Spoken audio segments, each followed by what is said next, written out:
Story time Telugu. అందరికీ నమస్కారం. ఈరోజు మనం తెలుసుకోబోతున్న స్టోరీ ఇంటింటి కథ పార్ట్ 2. పొలం నుండి కుంటుకుంటూ ఇంటికొస్తుంది వరలక్ష్మి. అది చూసిన స్వప్న, ఏమైందమ్మా? కింద పడ్డానే. అలా ఎలా పడ్డావమ్మా? ఇదిగో ఇయ్యాల పొద్దున్న మీ నాన్నమ్మ పాడు మొహం చూశానులే. ఏంటమ్మా లక్ష్మి, నేను నీ అత్తగారిని, నీ మొగుడిని కన్నదాన్ని. వయసులో పెద్దదాన్ననే గౌరవం కూడా లేకుండా నోటికి ఎంత మాట వస్తే అంత మాట అనేడివేనా? అబ్బో, నీకదొకటే తక్కువ. రోజు నీకు తిండి పెట్టడమే ఎక్కువ అనుకుంటుంటే దానికి తోడు గౌరవం కూడా ఇవ్వాలా? అది కావాలంటే బయటికి పోయి నీ రెక్కల కష్టం మీద సంపాదించుకుని తిని బ్రతుకు. ఈ వయసులో నేనలా చేయలేననే కదా వెక్కిరిస్తూ మాట్లాడుతున్నావు. నా ఒంట్లో ఆ ఓపికే ఉంటే నీతో ఇలా మాటలు పడేదాన్నా?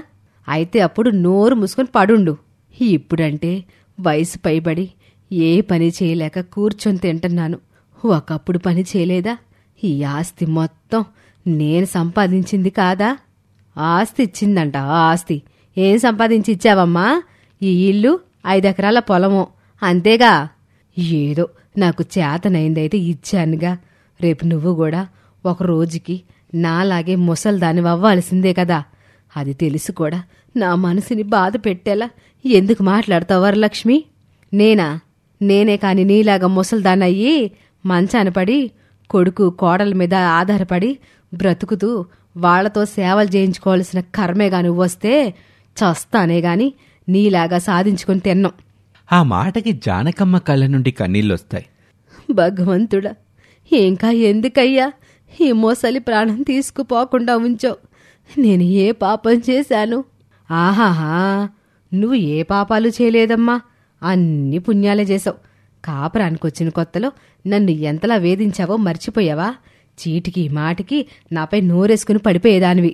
వచ్చిన కొత్తలో నీది చిన్న వయసు.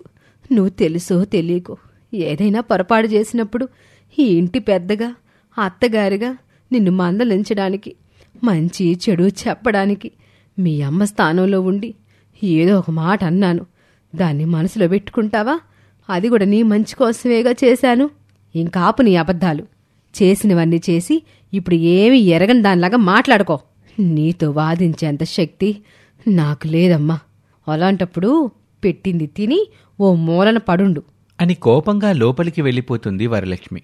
మరోపక్క నవీన్ సిటీకి వెళ్లి జాబ్ కోసం ఎంత తిరిగినా తన మార్క్స్ శాతం తక్కువగా ఉండటంతో ఎక్కడా జాబ్ దొరకదు.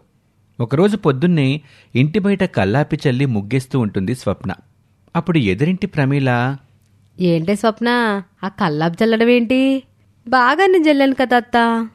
అలా పొడి పొడిగా కాకుండా కాస్త వాకిలంతా తడిచేలా చల్లాలి. అలాగే అత్త. అంతేకాదు, లక్ష్మీదేవి పొద్దున్నే అందరింటి ముందు నుండి నడుచుకుంటూ వెళ్తుందంట. ఎవరిల్లైతే శుభ్రంగా ఊడ్చి కల్లాపి చల్లి ముగ్గేసి కలకల్లాడుతూ ఉంటుందో ఆ ఇంట్లోకి వస్తుందట. ఓహ్, అందుకేనా ఆడవాళ్ళు నిద్రలేవగానే ఇంట్లో ఏ పనిని ముట్టుకోకుండా మొట్టమొదట ఇంటి బయట ఊడ్చి కల్లాపి జల్లి ముగ్గు వేస్తారు. చాలా మంచి విషయం చెప్పావు. థ్యాంక్స్ అత్తా అని చెప్పి ప్రమీల చెప్పినట్టు చేస్తుంది స్వప్న. ఇంట్లో డల్గా కూర్చుని ఉంటాడు నవీన్. ఏంట్రా నాన్న, నిన్న వెళ్ళిన ఇంటర్వ్యూ ఏమైంది? ఎంత ట్రై చేసినా జాబ్ రావటం లేదమ్మా. సర్లే అయితే, ఈ మాత్రం దానికి అలా డీలా పడిపోతే ఎలా? ధైర్యంగా ఉండు, ఉద్యోగం వస్తుందిలే. లేదు నాన్న, ఇక జాబ్ ట్రయల్స్ వేయటం నా వల్ల కాదు. నేను కూడా మీతో పాటే పొలం పని చేస్తాను. ఒక్కగానొక్క కొడుకువి, మా చాకిరి నీకెందుకురా? ఎండకి ఎండుతా, వానకు తడుస్తా, మాకులాగా నువ్వు కష్టపడకూడదనే కదా నీకు చదువు చెప్పించాం. పట్నంలో నీడపట్టును గూర్చిన ఉద్యోగం చేసుకుంటూ నువ్వు సుఖపడాలని మేమనుకుంటుంటే మాలాగే ఈ పొలం పని చేస్తానంటావేంట్రా? ఉద్యోగం రాకపోతే నన్నేం చేయమంటా నాన్న? నేను మీ నాన్న కష్టపడి సంపాదిస్తుందే మీ ఇద్దరి జీవితాలు బాగుండడం కోసమే కదా. ఏమయ్యా, పోనీ మన పొలంలో కొంత భూమి అమ్మేసి ఆ వచ్చిన డబ్బుతో ఏదైనా వ్యాపారం పెట్టిద్దామయ్యా అబ్బాయితో. ఏమంటావు? సరే మరి, అలాగే చేద్దాం. రేపే మంచి బేరం చూడమని మన ధాన్యం షావుకారికి ఓ మాట చెప్తాను. ఎలాగో అమ్మాయి పెళ్లికి కూడా డబ్బులు కావాలి కదా. ఆ మాటకి నవీన్ చాలా ఆనందపడతాడు. థ్యాంక్స్ అమ్మా, థ్యాంక్స్ నాన్న. మీలాంటి అమ్మ నాన్న దొరకటం నా అదృష్టం. కానీ తాను ఎంతో కష్టపడి సంపాదించిన భూమిని అమ్మేస్తున్నారని తెలిసిన జానకమ్మకి మనసు చాలా బాధపడుతుంది. కానీ ఇప్పుడు తానున్న పరిస్థితుల్లో తన మాట ఎవరు లెక్క చేస్తారని మౌనంగా ఉండిపోతుంది జానకమ్మ.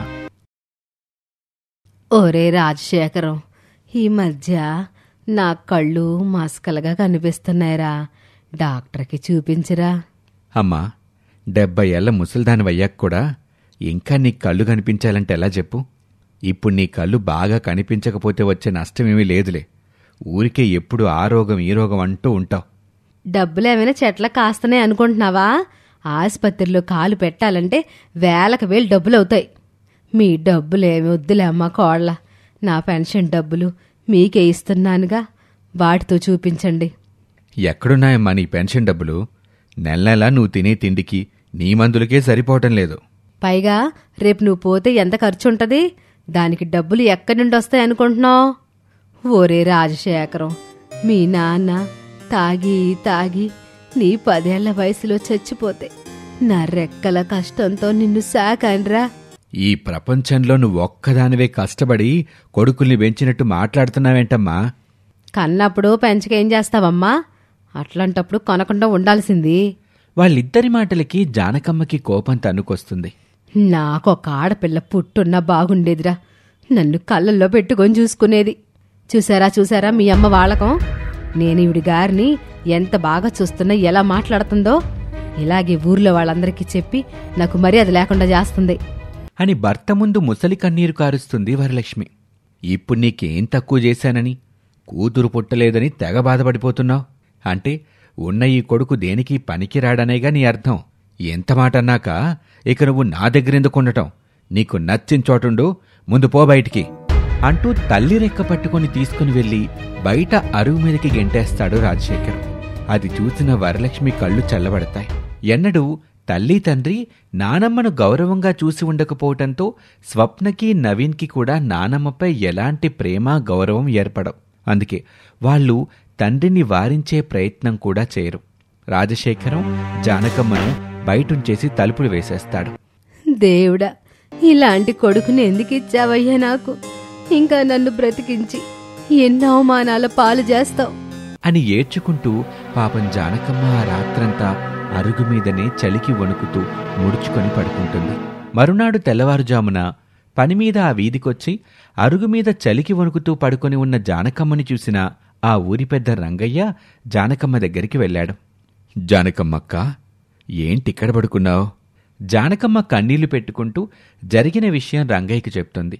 ఒరేయ్ రాజశేఖరం, రేయ్ తలుపు తీయరా అని వీధి తలుపు కొడతాడు.